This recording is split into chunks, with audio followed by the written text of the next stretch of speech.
আমি কইলা সন্তপুরী তবে কোন সমস্যা আমি সন্তুষ্ট হয়েছি ভক্ত মনোমত বলছি না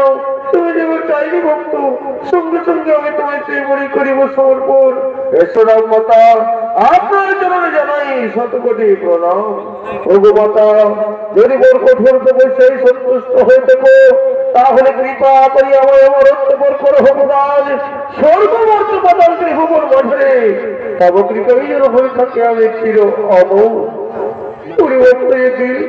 স্বর্গমর্ত পাতাল ত্রিভুবন মাঝে কেউ অমর নয় ভক্ত জন্মিলে মরিতে হয়ে অমর কেউ নহিলই এই ওই জীবের ধর্ম চিরন্তন শাশ্বত মানে অমরত্ব বছর তুমি অন্য বলছে না ভক্ত আমি তোমার সঙ্গে সঙ্গে করিব সমর্পণ। কে কহিল মাতা অমরত্ব মোর মরে পারিবে না দিতে সে যাও মাতা কইলে অসন্ত করে অন্য মনে মনে নাহি কই যাও মাতা অন্য মনে মনে নাহি কই যাও রহিলা আমাকে তপস্যায় ঋতু ওরা হলে গ্রাহিত জীব ব্রাহ্মণী মাঝারে তবে তপস্যা করিতে করিতে আর যদি দিতে হই মাতা তাহলে অমরত্ব মোর ভগবান অমরত্ব মোর ছাড়া অন্য মনে মনে নাহি প্রয়োজন মাতা অমরত্ব মোর ছাড়া অন্য মনে মোর কখনো নাহি প্রয়োজন। সন্তর ভক্ত প্রকারের আমি তোমায় অমরত্ব বল কইলাম প্রদান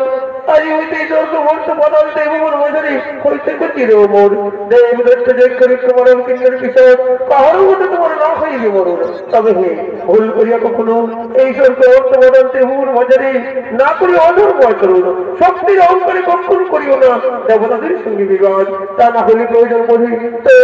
জানাই সত্যপতি কথাটা মনে করে ভক্ত আমি এখন আসছি ভক্ত আমি এখন আসছি।